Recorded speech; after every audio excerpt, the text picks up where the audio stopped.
ఆంధ్రప్రదేశ్ హోంశాఖ మంత్రి వంగలపూడి అనిత పిఏ అయినటువంటి జగదీష్ చేసినటువంటి అరాచకాలు ఇప్పుడు తెలుగుదేశం పార్టీకి అలాగే కూటమి ప్రభుత్వానికి ఇబ్బందులుగా మారబోతున్నాయని చంద్రబాబు గారు భావించారా?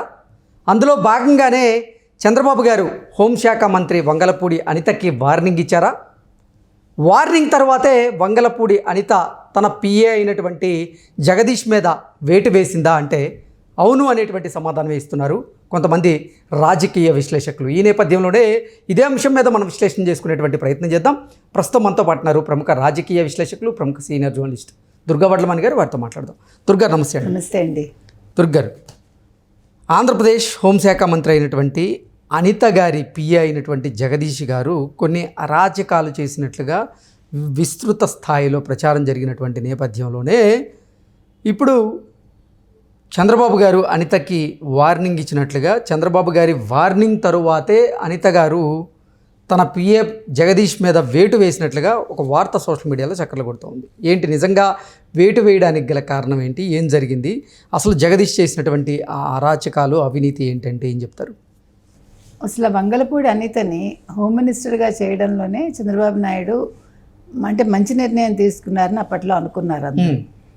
ముఖ్యంగా అంటే దానికి రోజా కూడా వ్యాఖ్యానించారు కదా, మేము ఆల్రెడీ ఎస్సీ మహిళను పెట్టాము, మా బాటలోనే వీళ్ళు నడిచారు. అది కాదు అక్కడ. ఆవిడ పడ్డ వేదన, ఆవిడని ట్రోల్ చేసిన విధానం అప్పట్లో వైసీపీ, ఆవిడ చాలా అంటే పాపం నిలబడి పోరాడింది. ఆవిడ ఆ రకంగా ఆవిడని తీసుకోవటం జరిగింది. తీసుకున్నాక ఆవిడ బాగానే చేస్తున్నారు అని వచ్చినప్పటికీ చిన్న చిన్న లూప్ హోల్స్ అయితే దొరుకుతున్నాయి. ఇప్పుడు మీరు చెప్పిన జగదీష్ విషయం, ఈ జగదీష్ అనేవాడి మీద గతంలోనే చాలా ఫిర్యాదులు ఉన్నాయి అని అంటున్నారు. అంటే ఆయన అందరి దగ్గర వసూళ్లు చేయడాలు, తర్వాత పేకాట్ శిబిరాలు నడపడం రాయవరంలో, తర్వాత ఇది మద్యం దుకాణాల్లో వాళ్ళ దగ్గర అంటే ఎవరైతే అవి తీసుకుంటారు కదా టెండర్లు, ఆ తీసుకున్న వాళ్ళ మీద ఒత్తిడి తెచ్చి నాకు కమిషన్ ఇవ్వండి అని, ఇవన్నీ తప్పు కదండి. దీని మీద వంగలపూడి అనితకి చెప్పినా ఆవిడ వినలేదు, ఆవిడకి తెలిసే జరిగాయి అని కూడా ఒక అపవాదం ఆవిడ మూటగట్టుకుంది. ఇది ఎప్పుడో జరుగుంటే బాగుండేది. ఎప్పుడైతే చంద్రబాబు నాయుడు గారు సీరియస్ అయ్యి ఈ విషయంలో ఆయన దృష్టికి వెళ్ళాక ఇప్పుడు ఆవిడ నిన్న పాయకరావుపేటలో నా పిఏ జగదీష్ని తొలగించాను అని ఆవిడ సభాముఖంగా వెల్లడించింది. అంటే నేను అనేది ఒక వ్యక్తి గురించి మనకి ఇప్పుడు ఆల్రెడీ 6 నెలలు అయిపోయిందిగా వచ్చి ఆవిడ పిఏ కనీసం ఒక 5 నెలలైనా అయి ఉంటుంది అపాయింట్ చేసుకుని 4-5 నెలలు. అంటే ఇతను ఒక private PA, not government appointed. So private PA అయినప్పుడు వాళ్ళకి కావాల్సిన వాళ్ళని వాళ్ళు పెట్టుకుంటారు. పెట్టుకునేటప్పుడు ముందు వెనకలు ఆలోచిస్తాంగా, అతని బ్యాక్గ్రౌండ్ తెలుసుకోవాలిగా, what sort of a person he is అని. మనకు తెలుసుకోలేదు ఆవిడ ఏంటి ఇందులో ఉండే మతలబు. మనం అంటే అనిత గారిని తప్పు పట్టడం కాదు, కానీ ఒక హోంమంత్రిగా ఉండి ఆవిడ తన పిఏ గురించి తెలుసుకోలేకపోవటం అనేది మరి ఒక ల్యాబ్స్ కిందకే వస్తుంది. ఇప్పుడు మామూలు మనిషి వేరు, నీ చేతిలో మొత్తం ఉంటుంది కదా, అంటే ఇంటెలిజెన్స్ ఉంటుంది, అన్నీ ఉంటాయి కదా. మన దగ్గర పనిచేసే వ్యక్తి గురించి మనకి తెలియకపోతే అది ఏ రకంగా మన మీద ప్రభావం చూపిస్తుంది. ఇది చాలా పెద్ద విషయం. ఇప్పుడు తెలవగానే తీసేసి ఉంటే బాగుండేది. ఎందుకంటే రాయవరం ప్రజలు చాలాసార్లు చెప్పారట కదా, వాళ్ళు మొన్న ఎప్పుడో సమావేశం అయ్యి ఇతని మీద హోంమంత్రి ఫిర్యాదు చేద్దామని అనుకున్నట్ట. అంటే ఈ గొడవలు జరిగేటప్పుడు ఇతను వెళ్ళి మీరు ఏమైనా చేసుకోండి, నన్ను ఏమీ చేయలేరు మీరు అని వాళ్ళ మీద సవాల్ విసిరాడు. హోంమంత్రి ఏం చెయ్యరు నన్ను అంటే వాళ్ళు వెనక్కి తగ్గారట అప్పట్లో. అంటే మరి ఇలాంటివన్నీ కూడా చిన్న అనుమానానికి తావిస్తాయిగా. అంటే అనిత గారికి తెలిసే చూసి చూడనట్టు వదిలేసారా? ఇప్పుడు చెడ్డ పేరు ఆవిడకి కూడా వస్తుందిగా. అంటే ఆవిడ ముడుపులు తీసుకుందా, లేకపోతే ఆవిడ ఇందులో కమిషన్లు తీసుకుందా, అతను చేసే వాటిలో ఆవిడ హస్తం ఉందా, లేదా ఆవిడ వెనకాలండి చేయిస్తోందా? ఎందుకు ఇవన్నీ అవసరం అండి? నిజంగా ఆవిడ చేయించి ఉండకపోవచ్చు, కానీ మనం ఎప్పుడు కూడా ఎదుటి వ్యక్తికి అవకాశం ఇవ్వకూడదు. ముఖ్యంగా అపోజిషన్కి అసలు అవకాశం ఇవ్వకూడదు. ఇప్పుడు వైసీపీ వాళ్ళు మాట్లాడతారుగా, ఒక హోంమంత్రి దగ్గర పిఏ ఇలా ఉన్నాడు అంటే. చంద్రబాబు నాయుడు గారు కూడా చెడ్డ పేరేగా, అందుకే కదా వెంటనే ఆయన స్పందించారు. చంద్రబాబు నాయుడు గారు ఇలాంటి విషయాల్లో అస్సలు ఉపేక్షించరు. ఒక సెకండ్లో దాన్ని అంటే ఆ విషయాన్ని తేల్చేస్తాడు ఆయన. కాబట్టి ఆయన చెప్పటం వల్ల ఈరోజు ఈ విషయం ఇంత దూరం వచ్చింది. లేకపోతే జగదీష్ అనేవాడు కంటిన్యూ అయ్యేవాడేమో, ఇప్పుడు అతని వల్ల ఎవరైతే బాధలు పొందారో వాళ్ళందరూ కూడా సంబరాలు చేసుకున్నారని అంటున్నారు. అంటే 6 నెలల్లోనే ఒక జగదీష్ అనే వ్యక్తి ఒక పిఏగా ఉండి హోంమంత్రికి ఇంత అరాచకాలు చేశాడా? ఆశ్చర్యంగా ఉంది. అంటే ఎంత ధైర్యం అది? ఎక్కడి నుంచి వచ్చింది ఇక తెగువ? చిన్న విషయం అండి. ఒక హోంమంత్రి దగ్గర పిఏ పోయి ఈ రకంగా చేశాడంటే అది ఎంత తలవంపులు ఆవిడకు కూడా. మనం ఎందుకు చెప్తున్నామంటే ఎవరైనా సరే, ఏ మంత్రి అయినా సరే ఇవన్నీ ఆలోచించుకోవాలి. ఎందుకు చెప్తున్నామంటే గత ప్రభుత్వంలో 5 ఏళ్లలో ఈరోజు మనం మాట్లాడుతున్నది ఏంటండి? వైసీపీ గురించి. తెల్లారు లేస్తే అవినీతి, అక్రమాలు ఇవే కదా. మరి అదే నువ్వు చేస్తే, నీ మనిషి చేస్తే అది తెలుగుదేశానికి ఎంత తలవంపులు, తెలుగుదేశం కూటమికి ఎంత తలవంపులు.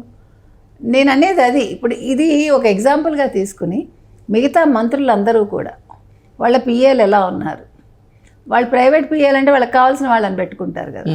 మీరు గమనించారో లేదో, ఈ వీళ్ళు పిఆర్ఓలు, పిఏలు వీళ్ళు ఏం చేస్తారంటే పెత్తనం అంతా మాదే అన్నట్టు బిహేవ్ చేస్తారు.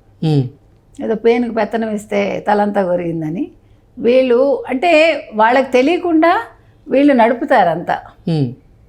ఒక సెపరేట్ ఆఫీస్ లాగా నడుపుతారు వీళ్ళు. ఓకే కదా, అది మనం గమనించుకోవాలి. ఎవరి మంత్రులు గమనించుకోవాలి.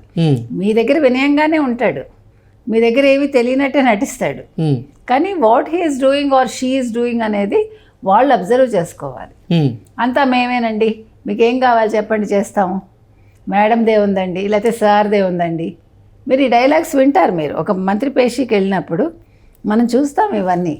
వాళ్ళంటే భూమి మీద ఉండరండి చాలామంది, చాలా తక్కువ మంది మంచిగా ఉంటారు. నేను మంచిగా ఉండరని అంటల్లా. అంటే అది వచ్చేసరికి అథారిటీ కింద ఫీల్ అయిపోతారు, ఆ మంత్రి నా చేతిలో ఉన్నాడు అన్నట్టుగా. ఇది చాలాసార్లు మనం చాలా సందర్భాల్లో చూస్తాం, మనందరికీ అనుభవమే అది. కాబట్టి ఇవాళ ఈ జగదీష్ అన్నవాడి వల్ల మిగతా పిఎల్ జాగ్రత్తగా ఉండాలి. అంటే దీన్ని ఒక ఎగ్జాంపుల్గా తీసుకుని అట్ ద సేమ్ టైం మంత్రులు కూడా ఎవరైతే ఉన్నారో వాళ్ళ పేషీలో ఉండే పిఏల విషయంలో చాలా జాగ్రత్తగా ఉండాలి. అంటే ఒక కన్ను వేసి ఉంచాలి. వాళ్ళ బిహేవియర్ ఎలా ఉంది, వాళ్ళు ఏం చేస్తున్నారు, వాళ్ళు ఎవరి దగ్గర నుంచి ఏమైనా వసూలు చేస్తున్నారా, వాళ్ళ పేర్లు చెప్పి, అంటే మంత్రి పేరు చెప్పి. వీళ్ళు డైరెక్ట్ వాళ్ళ పేర్లు చెప్పుకోరు కదా జగదీష్ లాంటి వాళ్ళు. మా మేడం అడగమందండి అంటే ఎంత కష్టం అది. నిజంగా ఆవిడ అడగమన్నారు కదా, కానీ నష్టం ఎవరికి? హోంమంత్రికి, లేదు ఆ కన్సర్న్డ్ మంత్రికి. కాబట్టి ఈ విషయాల్లో మాత్రం ప్రభుత్వంలో ఉండే ఈ మంత్రులందరూ కూడా చాలా అప్రమత్తంగా ఉండాలని మనం చెప్తున్నాం. ఏంటి చంద్రబాబు గారు నిజంగా వంగలపూడి అనిత గారికి వార్నింగ్ ఇచ్చారా? వార్నింగ్ తరువాతే అనిత గారు తన పిఏ జగదీష్ మీద ఆవిడ వేటు వేశారా అంటే ఏం చెప్తారు? ఖచ్చితంగానండి, ఆయన దృష్టికి వెళ్ళిందని తెలుస్తోంది, ఆయన సీరియస్ అయ్యారని తెలుస్తోంది. అందుకే ఆవిడ కూడా వెంటనే ఆవిడ నిర్ణయం తీసుకున్నారు. ఆలస్యం చేస్తే ఆవిడకే నష్టం కదా. అసలు ఇది ఎప్పుడో చేస్తుంటే బాగుండేది. ఇప్పుడు మీరు ఒక మంత్రి అండి, మీ కింద పనిచేసే పిఏ అనేవాడి మీద ఒక అలిగేషన్ వచ్చింది, లేదా ఒక పిఆర్ఓ మీద అలిగేషన్ వచ్చింది. మీరు ఏం చేయాలి? సర్లే మనవాడే, వాడేం తప్పు చేయడానికి మీరు ధీమాగా ఉంటారు కదా. ఆ ధీమా ఉండద్దు. ఒక అలిగేషన్ రాగానే ఒకసారి చూడాలి, 2 సార్లు చూడాలి, 3వసారి మీరు ఎంక్వైరీ చేసుకోవాలి అతనికి తెలియకుండా. కూటమి ప్రభుత్వం కేవలం అభివృద్ధి మాత్రమే కాంక్షిస్తుంది తప్ప అవినీతిని కాదు అంటూ ఎన్నో సందర్భాల్లో చంద్రబాబు గారు స్లోగనే అది కదండి. అభివృద్ధి, సంక్షేమం ఈ రెండే మాకు, మిగతావేవి కదా అవినీతి కాదు అనేది ఆయన పదే ఆయన చెప్తున్నారు. పవన్ కళ్యాణ్ చెప్తున్నారు. అవినీతికి పాల్పడిన వాడి మీద మేము ఉక్కుపాదం మోపుతాము అని చెప్పి చంద్రబాబు గారు మొదటి నుంచి చెప్తున్నారు. కాబట్టి ఇది మంచి పరిణామమే. ఇప్పుడు ఆయన చెప్పగానే ఆవిడ తీశారు. సో ఇంకా మీదట ఇట్లా ఇంత అలసత్వం ఇవ్వద్దని మనం మంత్రులకు చెప్తున్నాం. ఓకే అండి, thank you so much. Thank you.